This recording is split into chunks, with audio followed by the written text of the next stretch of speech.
तो hello subscribers, मैं लेकर के आ चुका हूँ आप लोग के लिए वायरल हिट का एपिसोड नंबर 91। और हाँ गाइस, थोड़ा सा माफ कर दीजिएगा क्योंकि मैं थोड़ा लेट हो गया आज वीडियो लाने में, क्योंकि गाइस मेरा थोड़ा पढ़ाई होता है, स्टडी पे भी ध्यान देना होता है और बाद बाकी कामों पे भी ध्यान देना होता है। और हाँ गाइस, इसीलिए मैं एक वीडियो दिन में अपलोड कर पाता हूँ। लेकिन हाँ गाइस, मैं पर डे अपलोड करने की पूरी कोशिश करता हूँ अपने सारे कामों को करते हुए। तो गाइस आप लोग नए हैं तो चैनल को सब्सक्राइब जरूर कर दीजिएगा। तो चलिए अब वीडियो को स्टार्ट करते हैं। सो गाइस, जैसा कि हमने अगले एपिसोड में देखा था, वांगुक और नंबर 3 के बीच में फाइट होने वाली होती है। अब आगे इस एपिसोड के स्टार्टिंग में हम देखते हैं कि जो वो नकली वाला सियंगजुन होता है वो दरवाजा पीट रहा होता है अंदर से।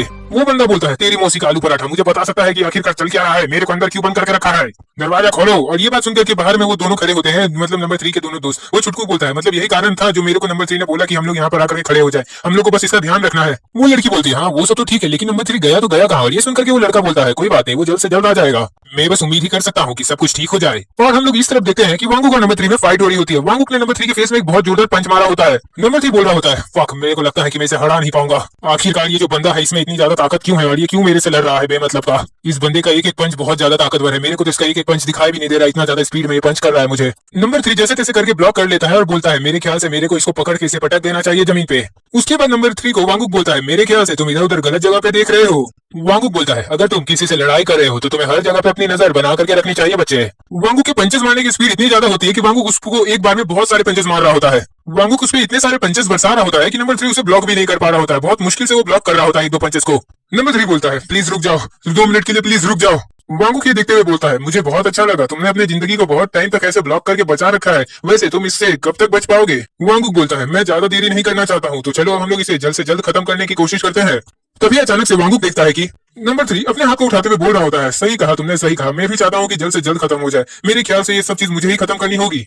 तुमको क्या पता है कि मैं जब लड़ाई कर रहा था तो मैं भूल गया था बहुत सारे महत्वपूर्ण चीज को जो मैंने सीखा है आज तक, लेकिन मेरे को लगता है कि मुझे याद आ गया है वो सब। तो चलो अब जरा ट्राई करके देखते हैं कि वो सब कितना काम करता है तुम पे। उसके बाद हमें थोड़ी पास्ट में ले जाया जाता है, जो नंबर 3 का पास्ट होता है। हम देखते हैं वहाँ पर कुछ बंदे किसी को देख रहे होते हैं। हम वहाँ पर नंबर 3 को देखते हैं जो वहाँ पर एक बैग लेकर के खड़ा होता है। असल में वो जो बंदे होते हैं वो नंबर 3 से ड्रग्स का डीलिंग करवाते होते हैं, मतलब कि ड्रग्स का बैग ले जाकर के अपने ऑफर्स, मतलब कि अपने जो कस्टमर होते हैं उनको ये लोग दिलवाते हैं नंबर 3 से।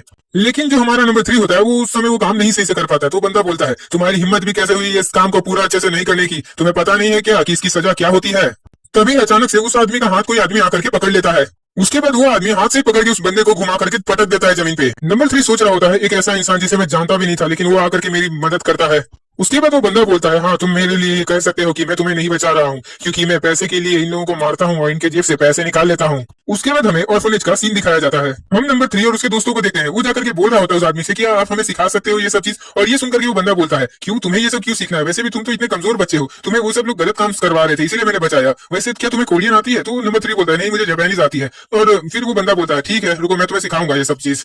नंबर 3 बोलता है, मैं चाहता हूँ कि मैं इतना काबिल हो जाऊं कि मैं खुद को तो बचा ही सकूं। ये सुनकर के वो बंदा बोलता है, अच्छा तो तुम इसीलिए ये सब सीखना चाहते हो। उसके बाद वो बंदा अचानक से उसे उठा करके फेंक देता है और वो बोलता है, सबसे पहले तुम्हें बेसिक सीखना होगा उसके लिए। वो बंदा बोलता है, तुम जैसा बेसिक सीखोगे इससे तुम खुद को बचा पाओगे। वो बंदा बोलता है, हैप्कीडो एक ऐसा चीज है जिसमें आपका ओपोनेंट आप पे जितना भी तेज अटैक करे, आपको अपने ऊपर धैर्य रख के उसके बॉडी पार्ट्स को पकड़ना होता है और फिर आप उसको आराम से हरा सकते हो। ये बहुत ज्यादा इजी भी होता है और बहुत ज्यादा हार्ड भी होता है। इसके मदद से तुम्हारा ओपोनेंट के पलक झपकने से पहले ही तुम उसे आराम से हरा पाओगे, वो भी सोच में पड़ जाएगा कि आखिरकार उसके साथ क्या हो रहा है। वो बंदा बोलता है, जिस तरीके का चीज तुम सीखने जा रहे हो उस तरीके की चीज में तुम्हें अपने लिमिट्स को तोड़ना होगा, तुम्हें अपने लिमिट से भी ज्यादा आगे बढ़ना होगा, तुम्हें बहुत ज्यादा मेहनत करना होगा। वो बोलते हैं कि हैप्कीडो एक ऐसी चीज है जिससे तुम बिना ज्यादा फोर्स लगाए भी किसी बंदे को पटक सकते हो। बस तुम्हें अपने शरीर और अपने कमर और अपने हाथ पे ज्यादा काबू रखना होगा ताकि वो सब लचीला हो सके, ताकि तुम बहुत ज्यादा ही स्पीड में ये सारे कामों को कर पाओ। तो बच्चे ये सब चीजें तुम अच्छे से याद रखना। वो बंदा बोलता है, तुम इससे अपने आप को डिफेंड जरूर कर पाओगे, लेकिन मैं नहीं जानता कि तुम अटैक कर पाओगे कि नहीं, क्योंकि ये जो टेक्निक है ये अटैकर बिल्कुल भी नहीं है। लेकिन हाँ, एक तरीके से ये अटैकिंग भी हो सकता है। तुम्हें बस अपने ओपोनेंट के अटैक पे ज्यादा फोकस करना होगा, उसके बाद तुम्हें उसे काउंटर अटैक देना होगा। तभी हम देखते हैं कि नंबर 3 अचानक से वांगुक को उठा करके हवा में ही घुमा देता है। उसके बाद वो इतने में ही नहीं रुकता है, वो हवा में ही वांगुक का हाथ फिर से पकड़ लेता है। उसके बाद जैसे ही वांगुक जमीन पे गिरता है वो उतने में ही उसे वापस से व्रिस्ट लॉक दे देता है, जिससे वांगुक का हाथ एकदम से बंद हो जाता है। वो एकदम टाइट ही उसे पकड़ लेता है, लेकिन वांगुक जैसे तैसे अपने आप को छुड़ा करके उसे बस एक और जोरदार पंच दे देता है।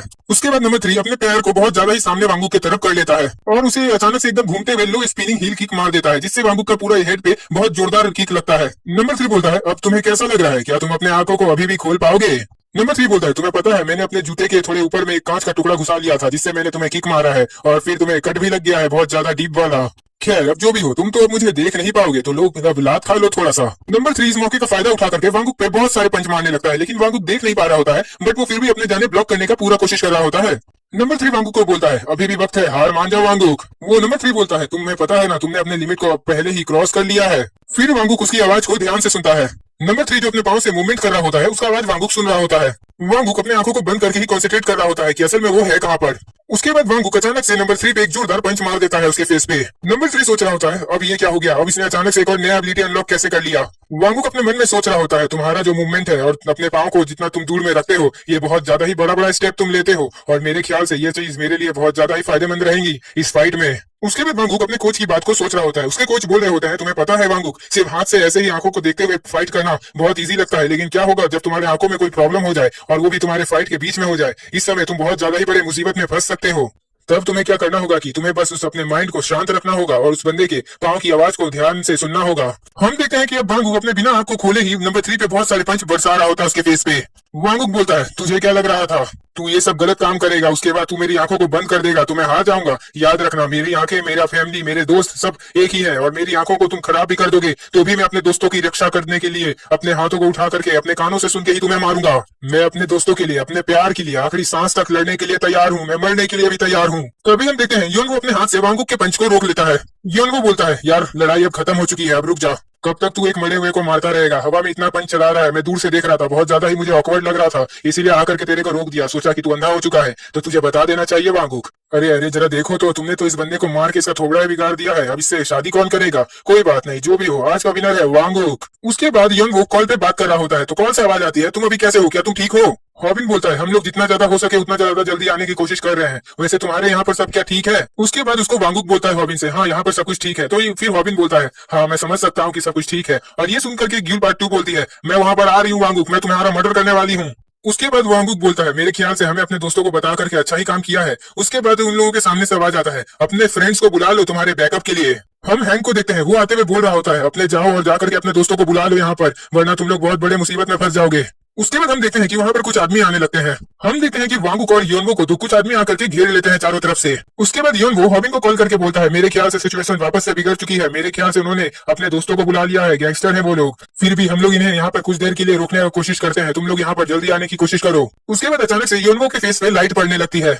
हम देखते हैं कि वहां पर एक मारुति सुजुकी की कार आकर के खड़ी हो जाती है और वो दोनों उन्हीं को देख रहे होते हैं। मारुति सुजुकी की कार से एक चप्पल बेचने वाला आदमी उतरता है। उसे देख करके नंबर 3 बहुत ज्यादा ही शॉक में होता है। हम देखते हैं उस आदमी को सभी बाकी बंदे झुक करके प्रणाम कर रहे होते हैं। वो बंदा बोलता है, क्या तुम लोग सच में सोच रहे थे कि तुम लोग यहाँ से भाग पाओगे। हाँ कितने ज्यादा ही तुम लोग भोले भाले हो, तुम लोग को ये काम करने से पहले 10 बार सोच लेना चाहिए था। अब जरा तुम ही मुझे बताओ मैं क्या करूं। खुद बच्चे लोग आकर के मेरे से भिड़ते हैं और मैं उन्हें मार दूं तो उनकी माँ आकर के बोलती है कि मैं बच्चा चोर हूं। अब जरा तुम ही बताओ मैं अब क्या करूं तुम दोनों के साथ। जिन्होंने योनवो से बोलता है, क्या तुम अब खुश हो मिस्टर योनवो, तुमने अपनी पढ़ाई क्या कंप्लीट कर ली है। मेरे ख्याल से मैंने तुम्हें कहीं देखा है, क्या नाम था तुम्हारा याद नहीं आ रहा। हाँ मिस्टर वांगुक, वैसे मैंने सुना है तुम रूमी के साथ डेट कर रहे हो, आखिरकार तुम्हें बहुत मजा आ रहा होगा। क्यों, मैंने सही कहा ना। वैसे मेरे ख्याल से तुम ही तो मेरी नाजायज औलाद हो जो अभी जाकर के हॉबिन की टीम में मिल गया है। मेरे ख्याल से तुम उसके लिए ठीक ठाक ही हो, लेकिन मैं सोचता हूँ कि तुम उसको अच्छे से मैनेज नहीं कर पाओगे। मेरे मतलब है कि तुम तो समझ ही पा रहे होगे क्या मैं बोल रहा हूँ। वांगुक ही सुनकर के बोलता है, वो वीडियो को बनाने में तुम ही उतने ज्यादा जिम्मेदार हो जितना ज्यादा ये लोग थे, इसीलिए मैं तुम्हें भी नहीं छोड़ूंगा। जिन्होली, तुम सबसे बड़े बुरे इंसान हो। जिन्होली, तुमने पहले सियोंजुन का इस्तेमाल किया, उसके बाद तुम अब लड़कियों को ब्लैकमेल कर रहे हो। तुम बहुत ज्यादा ही बेवकूफ और बेदिमाग हो। तुम जैसा लड़का मैंने आज तक नहीं देखा है। तुम जैसे आदमी को तो मार देना चाहिए। ये सुनकर के जिन्होली बोलता है, अरे अरे अरे, मेरे को लगता है कि मेरा जो निब्बा है अपनी निब्बी के काम से बहुत ज्यादा ही गुस्सा हो गया है। क्या लगता है तुम्हारी निब्बी के लिए जो मैंने ऐसे ऐसे वीडियोस बनाए हैं वो मैं डिलीट कर दूं क्या निब्बे। बाय द वे, मुझे कोई इंटरेस्ट नहीं है तुम्हारे निब्बा निब्बी की कहानियों में, मैं तो बस उससे भी ज्यादा बुरा करना चाहता था। हम देखते हैं जिन्होली के आदमी नंबर 3 के दोस्तों पे लाठी चार्ज करना स्टार्ट कर देते हैं। जिन्होली बोलता है, तुम लोगों का काम अब खत्म हो चुका है, तो अब तुम्हें जिंदा रह के क्या मिलेगा। चलो अब मर जाओ, और हाँ मरने के लिए शुक्रिया। ये सब देख करके नंबर 3 चिल्ला रहा होता है लेकिन कुछ कर नहीं पा रहा होता है। जिन्होली खड़े होकर के आसमान की तरफ देखते हुए बोलता है, तुम्हें पता है क्या, मेरे को कभी भी हारा हुआ बिजनेस को रखना पसंद नहीं है। मैं उस बिजनेस को ही पूरी तरीके से खत्म कर देता हूँ। अरे यार, मेरे को तो ऐसा लग रहा है कि मेरे कंधों में बहुत ज्यादा ही दर्द हो रहा है, लेकिन मेरे ख्याल से मैं अपने दर्द को कहीं और ट्रांसफर भी तो कर सकता हूँ ना। क्या तुम दोनों को पता है, मुझे बहुत ज्यादा अच्छा लग रहा है तुम दोनों से मिल करके। तुम दोनों नमूनों को देख करके बड़ा ही मजा आ रहा है मुझे। वैसे क्या सोच रहे हो तुम दोनों? मैं क्या तुम दोनों को फेमस कर दूं? तुम दोनों को मारने के बाद जैसे ही तुम्हारा फेयरवेल बनाया जाएगा, काफी सारे लोग आएंगे तुम्हारे खाना खाने के लिए, तुम्हारे मौत का दावत उड़ाने के लिए। क्या बोलते हो, मैं कर दूं क्या तुम्हें फेमस? हम देखें हॉबिन को, जो योनवू फोन करके रख रहा होता है, हॉबिन ये सारी बातें को सुन रहा होता है और उतने में ही योनवू कॉल काट देता है। हॉबिन बोलता है, मेरे ख्याल से वहां पर जिनहोली पहुंच गया है, हमें वहां पर जल्द से जल्द जाना होगा। ड्यूल पार्ट 2 बोलती है, हाँ मैंने भी पूरा चीज ध्यान से सुना है, वहां पर पूरा गैंगस्टर का झुंड लेकर के चला गया है जिनहोली, हमें जल्द से जल्द वहां पर जाकर के उन्हें बचाना होगा। हॉबिन बोलता है, मिस्टर सुनिए, जितना जल्दी हो सके उतना जल्दी गाड़ी को भगाइए, हमें जल्द से जल्द पहुंचना है, क्योंकि अब कुछ ऐसा हो गया है कि मेरे जो दोस्त हैं वो सब बहुत ज्यादा ही बड़ी मुसीबत में फंस गए हैं। वांगुक बोलता है, क्या लगता है कि हम लोगों को इन सबको मारना होगा? ये सुनकर के योंगो बोलता है, तुम ज्यादा टेंशन मत लो, हमें बस हॉबिन के आने तक इन लोगों को ऐसे ही रोक करके रखना होगा। उतने में ही जिन्होंली अपना कोट उतार करके अपने एक आदमी को दे देता है। चिन्होली बोलता है, मेरे ख्याल से मैंने बहुत दिन से WWE नहीं खेला है, तो मेरा थोड़ा खेलने का मन कर रहा है। ये सुनकर के योनवो बोलता है, मेरे ख्याल से तुम्हें WWE नहीं, तुम्हें अपनी मौत की कब्र खुदाने का शौक चल गया है। लेकिन एक बात याद रखना जिन्होली, मैं तुम्हें एकदम भी माफ नहीं करने वाला हूँ। और हम देखते हैं कि योनवो अपने आप ही जिन्होली को बहुत ज्यादा ही तेज पंच मारता है उसके फेस पे। योनवो बोलता है, तुम्हें पता है मैं बहुत ज्यादा ही पागल हूँ अपने कराटे को लेकर के, और मैं जितना ज्यादा पागल हूँ उतना ज्यादा ही मुझे फाइट करने में मजा आता है। उसके बाद हमारा जो योनवो है वो चांदनी चौक टू चाइना वाले स्टाइल में, जो हमारा जिन्होली होता है उसको आलू ले ले, भिंडी ले ले, गोभी ले ले करके मारने लगता है। ये देख करके जिन्होली के आदमी बोल रहे होते हैं, ये सब क्या चल रहा है, क्या वो आज अपना सारा सब्जी अपने मालिक को बेच देगा? जिन्होली सोच रहा होता है, अबे डांडो होजो की औलाद, मानना पड़ेगा, तेरे अटैक को रोकना एक वक्त में बहुत ज्यादा ही मुश्किल है। वैसे तूने जितना अटैक किया है, मुझे ये सब खा करके बहुत ज्यादा ही मजा आ रहा है, और मेरा लड़ाई करने का जो उत्तेजना है वो बहुत ज्यादा ही बढ़ गया है। तो चलो मैं तुम्हारी थोड़ी झूठी तारीफ कर देता हूँ, तुम्हारे जो मुक्के हैं वो बहुत ज्यादा ही मस्त है योनवो। लेकिन हाँ, ये काफी नहीं है कि तुम किसी इंसान को इससे हरा सको। हम देखते हैं कि योनवो जिन्होली को रोकने की कोशिश कर रहा होता है, लेकिन जिन्होली योनवो के पाँव में पाँव को फंसा करके बोलता है, ना मुन्ना ना, इतना आसान नहीं है, तुम जो सोच रहे हो ये इतना आसान भी नहीं है। तो मिस्टर योनवो, क्या तुम भूल गए हो कि हीरो के अलावा विलन को कोई नहीं हरा सकता है? क्या तुम मूवी बिल्कुल नहीं देखते हो पगले? आई थिंक अब जब तुम इतना ज्यादा ही मुझसे प्यार कर रहे हो तो मेरे को तुम्हें एक छोटा सा गिफ्ट देना तो बनता है ना योनवो। वैसे कैसा रहेगा योनवो कि मैं मार मार के तुम्हारे फेस को ही बिगाड़ दूं तुम्हारे गिफ्ट के तौर पे? योनवो भी जिन्होली की बात को रिपीट करते हुए जिन्होली को ही बोलता है, मेरे ख्याल से तुम्हारे भी जो मुक्के है ना वो किसी इंसान को मारने के लिए काफी नहीं है जिन्होली। जिन्होली ये सुनकर के बोलता है, कोई बात नहीं, तुम्हें पता है मैं ईंट का जवाब पत्थर से हमेशा देता आया हूँ। जिन्होली बस योनवो को मारने ही जा रहा होता है, उतने में ही वांगुक आकर के जिन्होली को एक जोरदार पंच मार देता है और बोलता है, हमेशा दूसरे के ऊपर चढ़ जाता है, चल उतर अब यहाँ से। तू चिंता मत कर जिन्होली, मैं तुझे इतना मारूंगा कि तू खुद नहीं बच पाएगा। जिन्होली बोलता है, तुझे पता है क्या, पहली बार मैं अपने खून को ही टेस्ट कर रहा हूँ, मेरा खून बहुत ज्यादा ही कीमती है, और तूने मेरे खून को बहाने की गलती कर दी है बेटा वांगुक। हम देखते हैं वांगुक के सामने जिन्होली योनवो को उठा लेता है और वांगुक के ऊपर दे फेंकता है। वो बोलता है, एक मर्द का बोझ मर्द ही उठा सकता है मेरे ख्याल से। अरे वांगुक, क्या यही वो हाथ है जिससे तुमने मुझे मारा था?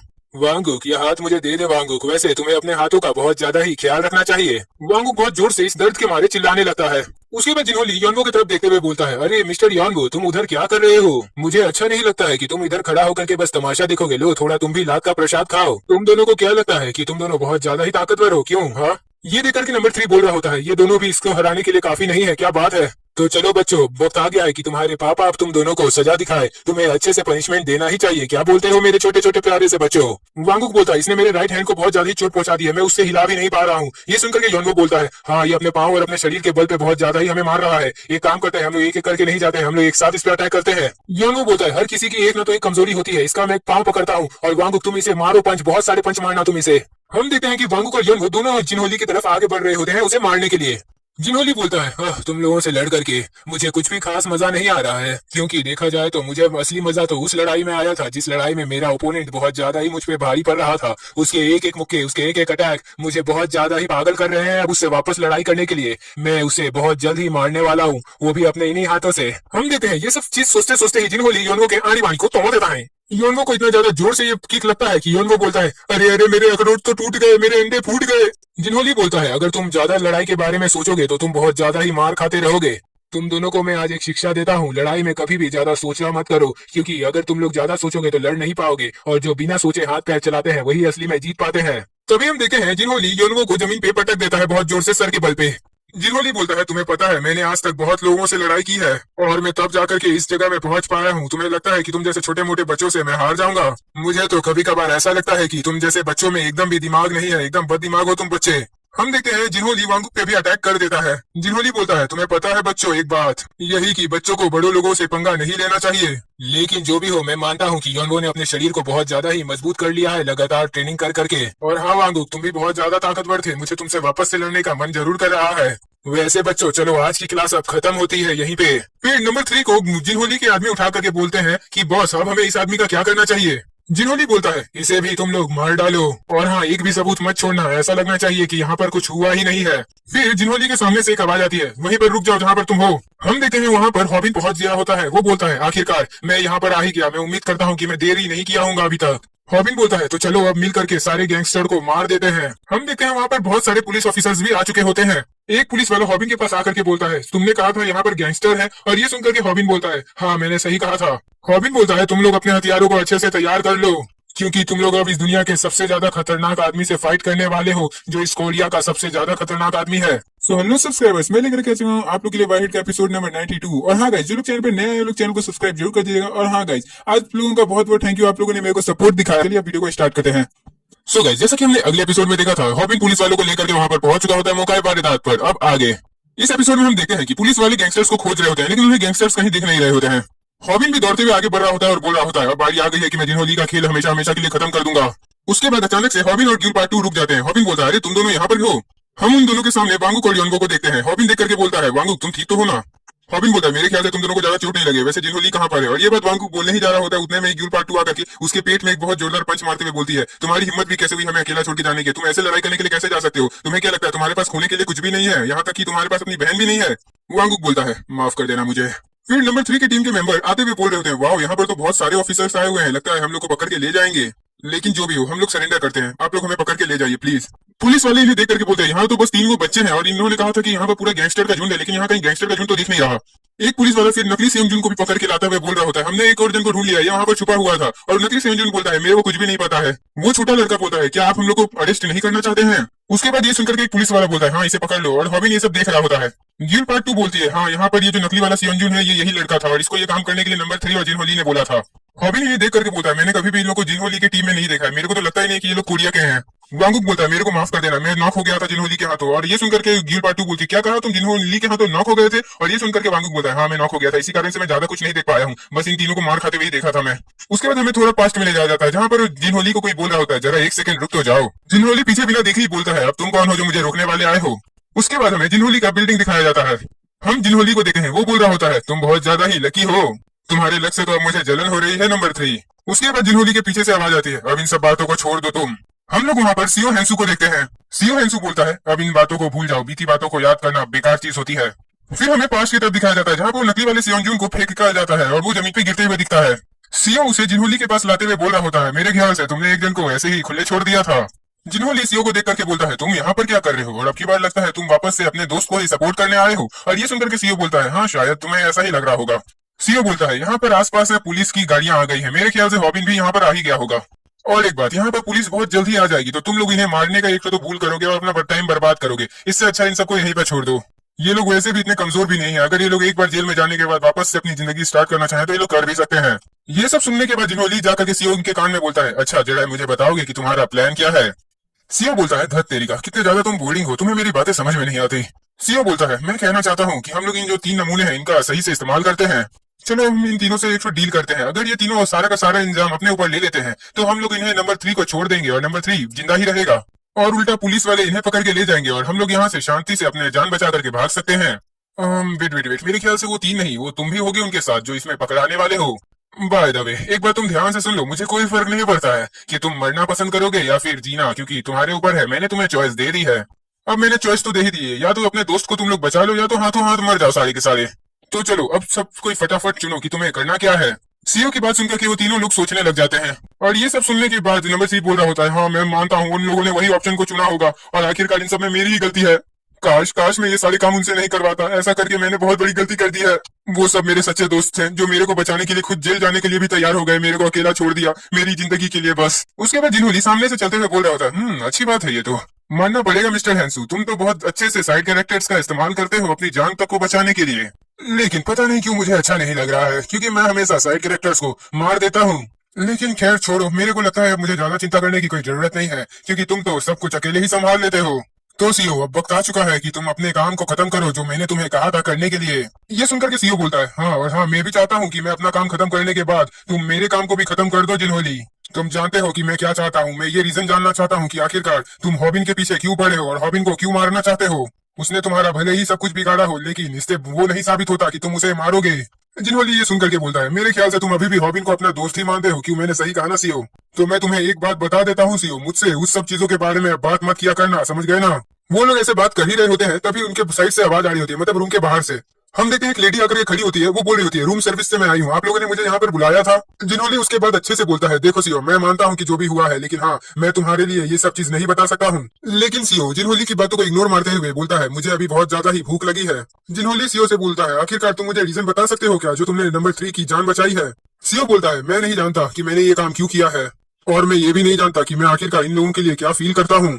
मेरे ख्याल से मेरे को अपने दोस्तों की ज्यादा जरूरत है, शायद इसीलिए मैंने ये सब ज्यादातर किया हो। उसके बाद हमें यो हॉबिन कंपनी को दिखाया जाता है। हम वहाँ पर हॉबिन को देखते हैं, वो बोल रहा होता है, तुम सभी लोगों ने बहुत ज्यादा ही अच्छा काम किया है। ग्यूल पार्ट 2 बोल रही होती है, हाँ मैं भी बहुत ज्यादा ही अच्छा फील कर पा रही हूँ। ग्यूल पार्ट 2 बोलती है, वैसे उन लोगों का क्या रिएक्शन है पब्लिक का जब उन्हें पता चला कि ये नकली सियोंजुन था? बहुत ज्यादा ही मस्त रिएक्शन वैसे मिल रहा था मुझे भी, मैं वो सब देख रही थी। उसके बाद हॉबिन वो सारी बातें सोचने लगता है कि वो बच्चे लोग अपने आप को पकड़वा लिए थे और वहाँ पर वो लोग थे कौन, ये सब सोच रहा होता है। हॉबिन बोलता है, लेकिन जो भी हो, अब नकली सियोंजुन का पर्दा फाश हो गया है, ये सब सोच करके मुझे बहुत अच्छा लग रहा है। उसके बाद हॉबिन को ग्यूल धक्का मारते हुए बोल रही होती है, वैसे अब ज्यादा टेंशन लेने की जरूरत नहीं है। और स्नैपर भी आकर के बोलता है, हाँ हम लोग हैं ना अभी, अब हम लोग के मस्ती करने के दिन है। इस साइड हम योनको को देखते हैं, वो चढ़ रहा होता है पहाड़ी पे और वो बोल रहा होता है, अभी इतना काफी नहीं है, मेरे को अभी और भी ज्यादा ताकतवर बनने की जरूरत है ताकि मैं जिन्होंली को भी हरा सकूं, मैं और ज्यादा ताकतवर बनूंगा। हम देखते हैं ग्यूल पार्ट 2 वांगुक के पास जाकर के बोलती है, वैसे लगता है अब तुम्हारा ये सब चीज सही हो गया है, तुम्हारी चोट। और ये सुनकर के वांगुक बोलता है, हाँ ये सब तो ठीक हो ही जाएगा। ग्यूल पार्ट 2 बोलती है, वैसे बहुत ज्यादा ही गंदा जगह में काटा गया था, बहुत ज्यादा ही डीप कटा था तुम्हारा। फिर अचानक से वांगुक के साइड से आवाज आने लगती है, चिल्लाते हुए कोई उसकी तरफ बढ़ रहा होता है। हम देखते हैं वहाँ पर रूमी होती है जो भागते हुए वांगुक की तरफ बढ़ रही होती है और वो एकदम से जंप मार के सीधा वांगुक को गले लगा लेती है। ग्यूल पार्ट 2 ये सब देख करके बोलती है, अरे अब तुम लोग यहाँ पर ये सब मत करना स्टार्ट कर दो। हम देखते हैं वांगुक रूमी का वेट संभाल नहीं पाता है और वो भी जमीन पे गिर जाता है और दोनों जन जमीन पे गिरे हुए होते हैं। रूमी रोते हुए बोलती है कि तुम आखिरकार अकेले वहाँ पर क्यों गए थे, तुम्हें सब कुछ ठीक तो है ना तुम्हारे साथ, तुम्हें कुछ ज्यादा चोट तो नहीं ना लगी है? वांगुक बोलता है, नहीं मेरे को ज्यादा चोट नहीं लगी है। वांगुक बोलता है, मेरा सब कुछ फर्स्ट क्लास है। उसके बाद हॉबिन बोलता है, तो अब हम लोग को अपने रास्ते पे वापस से स्टार्ट करना चाहिए, अपना काम को अपने कदम वापस से आगे बढ़ाना होगा। उसके बाद गिल और स्नैपर दोनों देख रहे होते हैं, वो दोनों बोल रहे होते हैं, अब क्या बात है, अब तुम क्या एक और बात बोलना चाहते हो? फिर स्नैपर अचानक से किसी को देख करके शॉक हो जाता है। स्नैपर को इतना शॉक दिखते हुए वांगुक भी उस तरफ देखने लगता है और वो चीज को वांगुक देखने के बाद बहुत ज्यादा ही गुस्सा हो जाता है। हम देखते हैं वहाँ पर नंबर 3 आया हुआ होता है, वो बोलता है, मेरे ख्याल से मैं सही जगह में ही आया हूँ, वैसे मेरे ख्याल से हम लोग वापस से मिल गए वांगुक। वांगुक ये सुनकर के बोलता है, आखिरकार तुम्हें यहाँ पर किसने बुलाया है? और इसके बाद हॉबिन बोलता है, मैंने उसको यहाँ पर बुलाया है, और सब कोई हॉबिन की तरफ देखने लगते हैं। हॉबिन बोलता है, तुम्हारा स्वागत है यहाँ पर। हॉबिन बोलता है, ये तुम्हारा पहली बार है ना जबकि तुम अपने दुश्मन के घर में आए हो? ये देख करके वांगुक बोलता है, वैसे तुमने इस मास्टरपीस को यहाँ पर क्यों बुलाया है? नंबर 3 बोलता है, मुझे यहाँ का कोई भी आदमी का ज्यादा अटेंशन नहीं चाहिए, बस मुझे यहाँ पर बुलाया गया था इसलिए मैं आया। फिर नंबर 3 रूमी और ग्यूल को देख करके बोलता है, हेलो मिस रूमी एंड ग्यूल, आप लोगों से मिलकर बहुत अच्छा लग रहा है मुझे। और ये सुनकर के रूमी बोलती है, तुम्हें हम लोगों के नाम कैसे पता है? फिर अचानक से रूमी देखती है कि हम देखते हैं कि वांगुक नंबर 3 को धक्का देते हुए बोलता है, तुम उनसे बात तो करना दूर की बात है, नजर उठा करके देख भी नहीं सकते हो उन्हें, समझ गए ना? नंबर 3 बोलता है, मुझे तुम गलत मत समझो, मैं तो बस उन्हें पहली बार देखा तो मैंने सोचा कि मैं उन्हें हाय बोल दूं। वैसे वांगुक मैं तुम्हें सरेंडर करता हूँ, ठीक है, मैं सरेंडर कर रहा हूँ तुमको। स्नैपर बोलता है, आखिरकार ये है कौन? और ये सुनकर के हॉबिन बोलता है, इसका नाम बियोंग है और हाँ ये जिन्होंली के अंदर काम करता है। नंबर 3 हॉबिन की तरफ देखते हुए बोलता है, हे हॉबिन जरा इस आदमी का तुम कुछ करो वरना ये मुझे ऐसे ही मार देगा। हॉबिन फिर नंबर 3 को मोबाइल दिखाते हुए बोलता है, मेरे पास ये है। वो मोबाइल को हॉबिन के हाथ में देखते ही नंबर 3 हॉबिन का हाथ पकड़ लेता है। नंबर 3 बोलता है, आखिरकार तुम्हारे पास चेम का मोबाइल क्या कर रहा है? चेम मतलब वो जो छोटा वाला लड़का होता है ना, उसका मोबाइल था हॉबिन के पास। नंबर 3 हॉबिन के पास आकर के बोलता है, आखिरकार तुमने उसके साथ क्या किया है? हॉबिन बोलता है, सबसे पहले तुम शांत होकर बैठ जाओ क्योंकि मैं तुम्हें ब्लैकमेल नहीं करने जा रहा हूँ, और मेरी बात सुनो, हमारे पास और कोई रास्ता नहीं था जो हम तुम्हें यहाँ पर बुलाते। ये सुनकर के नंबर 3 बोलता है, आखिरकार तुमने मुझे यहाँ पर बुलाने के लिए इतना सब कुछ क्यों किया है? हॉबिन बोलता है, तुम्हें क्या लगता है मैं तुम्हें यहाँ पर किस लिए बुला रहा हूँ? ये तो साफ बात है कि अगर मैंने तुम्हें यहाँ पर बुलाया है तो यहाँ का जो बात है वो जिन्होंली से ही कनेक्टेड होगा। हम देखते हैं ग्यूल तवा लेकर के बैठी होती है और बोल रही होती है, आखिरकार ये हॉबिन ने इसको यहाँ पर क्यों बुलाया है? और ये सुनकर के स्नैपर बोलता है, वैसे तुमने तवा क्यों लेकर के रखा है? ग्यूल बोलती है, मैं तवा इसलिए लेकर के रखी हूँ कि जब अगर लगा कि ये कुछ करेगा तो मैं तुरंत इसको हेडशॉट मार दूंगी और चिकन डिनर भी कर लूंगी। ग्यूल पार्ट 2 ये सब देखते हुए बोल रही होती है, मेरे पास एक प्लान है इसको लेकर के।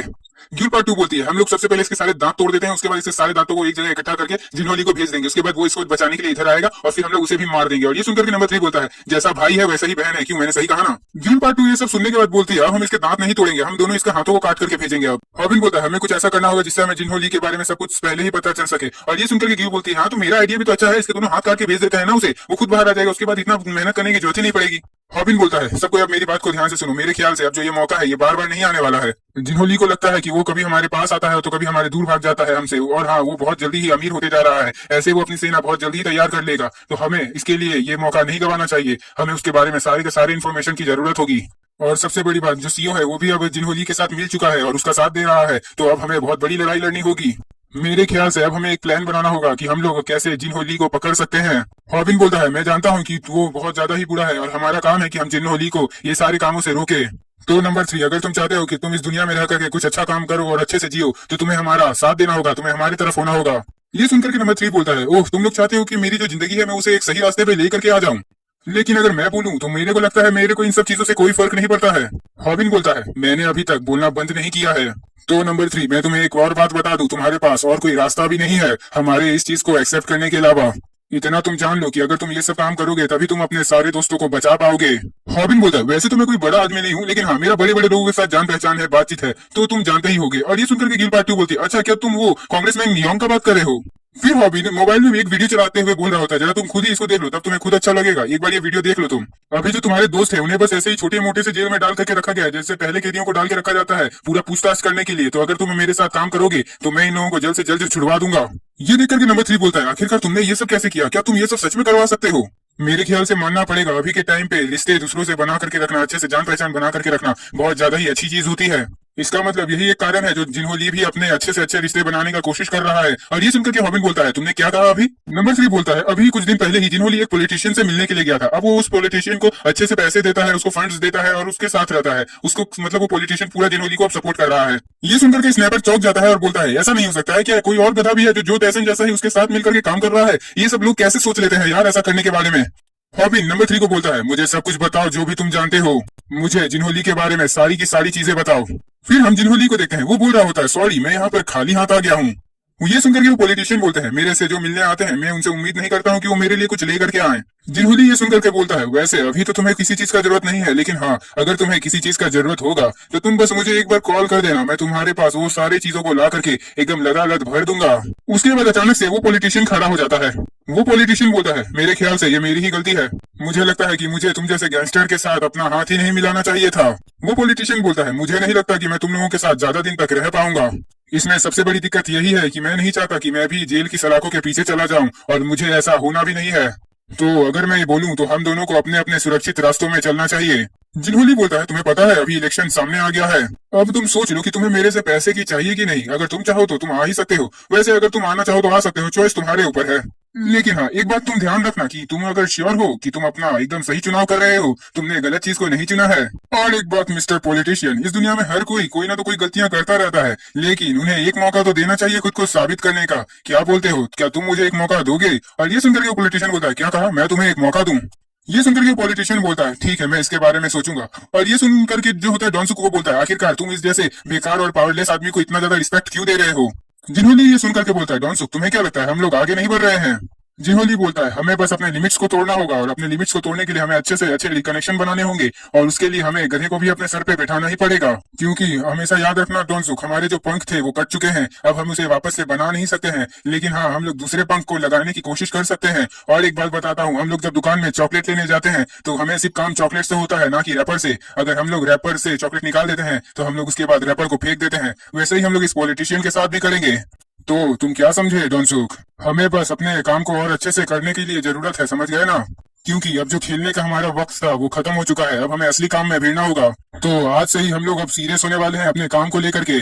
उसके बाद हमें नंबर 3 को दिखाया जाता है, वो बोल रहा होता है, मैं अब इससे ज्यादा और कुछ जानता नहीं हूँ, तो मैं अगर कुछ और नया जानूंगा तो मैं वो भी तुम्हें आकर के बता दूंगा। और ये सुनकर के हॉबिन बोलता है, ठीक है इतना काफी है मेरे लिए।